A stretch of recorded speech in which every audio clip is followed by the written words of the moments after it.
So if your Airbnb here on the African continent is not getting enough bookings, the problem probably are the photos. And let me tell you why. The photos are like 70 to 80% of the decision someone makes before they book a stay with you.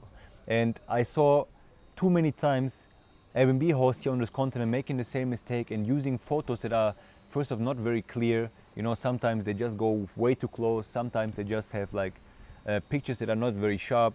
Sometimes they have pictures where you have like just so much clutter laying around. So like there's so many issues with the photos sometimes that just regular decent photos might already have a big impact on your amount of bookings that you receive for your Airbnb property. Let me just give you one specific example for this. And this was a property I booked this year as well. It was a home here in near Nairobi, Kajiado, beautiful place. And I knew the pictures were just not telling the whole story, but because I am very familiar with Airbnbs and different short-term rental properties, I thought like I just saw the view they had and I was like, let me just try to trust these pictures of the view and let me book my stay. And when I went there with a friend of mine to have a look at it as well. And when we went there, the feeling we got in the property was so different from what we felt on the pictures. On the picture, I saw like some pictures were first of very old.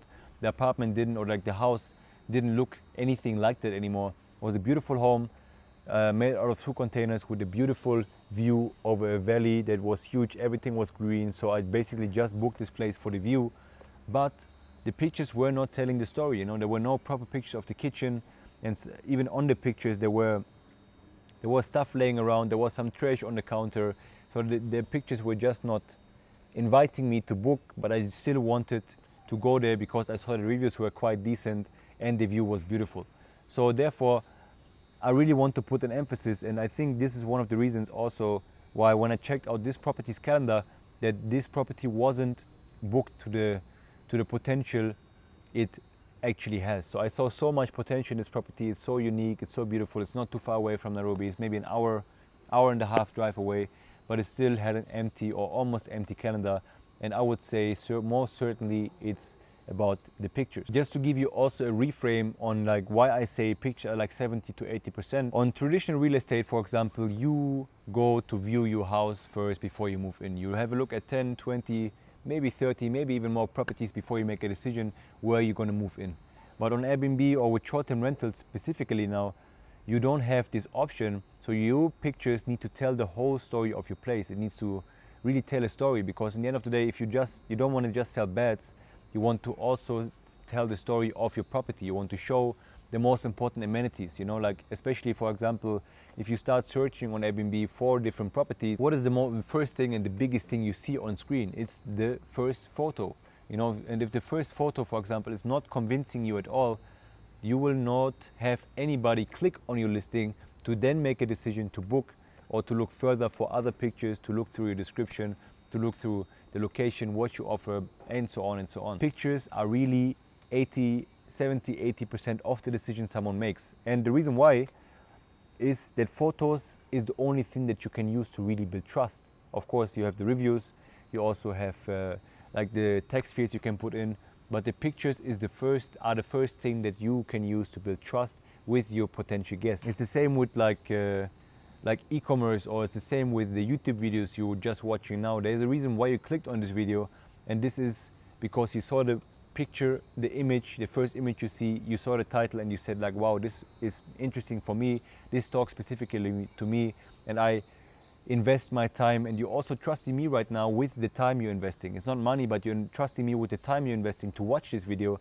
And in the end of the day, you also need to decide if it's worth it or not, because you have millions of videos that you could watch. And the same thing applies now to the photos of your property. I guess, again, in this case, it's not just investing time, they're also investing money to have a good experience with you. So therefore, really try to put more emphasis on the photos. You know, if you take photos, if I give you now a couple of tips also how to take better pictures, you know, first off, maybe you look at the competition, you know, look at good performing listings. If you're based in Nairobi, in Accra, and Zanzibar, there's always some very professional hosts that have very clear photos that show the rooms in such a good light that you get a feeling for how it would feel for me if I'm in this room right now. This is what you want to give your guests as well.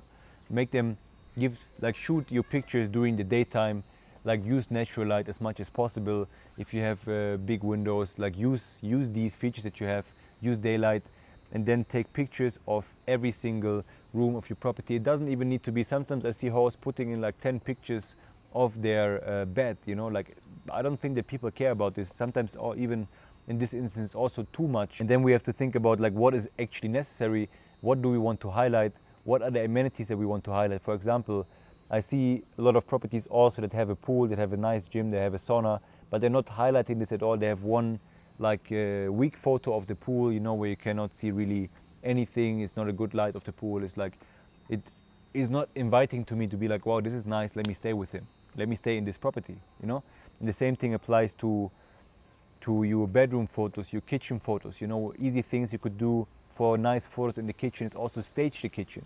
Staging is basically like put some pans on the stove, put some a cutting board, a knife, and maybe some fruits or fish or meat, whatever. Just make it look nice, that it looks like, wow, this is how it looks when I'm there staying myself and I would cook something here in this kitchen. If you have a coffee station, you have a coffee maker, you have a you have fresh coffee beans, you have a coffee grinder, whatever. Put this also into action. Let the customer see what you're offering in the pictures, how it would feel for him in the pictures to be there, and what kind of things you offer to him. And also then in the same breath, also think about, like, depending, is your property at the beach? Even if it's not a beachfront, even if it's like a couple of meters away from the beach, maybe you also could add a photo of the beach that also looks nice. Or like if you have a beach view, the beach view is maybe important. So like think about the most important things of your house that you want to highlight as well. The amenities first off, you know, maybe I said you might have a beautiful view from your property, you might have a beautiful garden, you might have a fire pit there, you might have something that really screams like, wow, this is beautiful, and makes someone wanting to stay with you. I show you bad examples and then also good examples that you mean what I'm talking about like now throughout this video. But really try to make decent photos, and if it's possible for you, you know, spend some money on a really professional photographer, and not just someone who shoots portraits or like who shoots maybe real estate photos, but someone who might also is specifically focused on short-term rental photography. Because this again is for me a big difference for someone, for example, in real estate. If you shoot photos, you want to have the room as big as possible, so you want to show as much as possible that you can see and feel how spacious it is.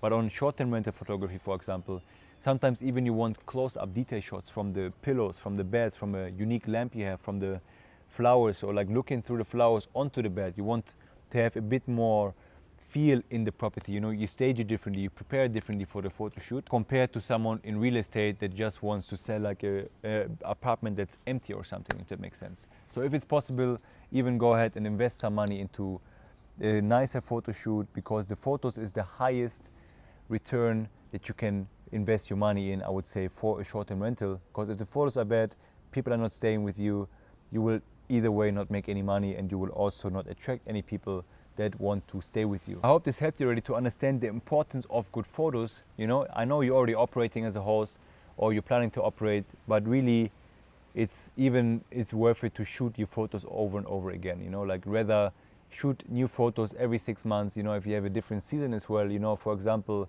I don't know, maybe an extreme example, but for example, Lesotho, if you're in Lesotho, you have also a season where it snows, so maybe you need photos for the winter season, you know, like for these different times, because your property might look different in the winter time. If you have a big garden, it's full of snow, you have some, it gives it a different feeling that you could use these photos during the winter time. People then again can imagine how it feels to stay during that time in your property compared to the warmer months of the year, for example. Put time and effort, I would say most importantly, into your photos, and you will feel a difference, you will see a difference. And even ask your friends, ask peers, other members, other hosts that are also into the same business, or even just friends who travel, who like to travel, how your photos are, and get feedback from them, and you will already get, again, a better feeling from someone who would potentially or could potentially be your guests. If you want me to review a full listing, then this is what we made Homebase Africa for. We have this community of African Airbnb hosts specifically for the African Airbnb context. So if this is something you want to improve your units, you want to increase your occupancy rate,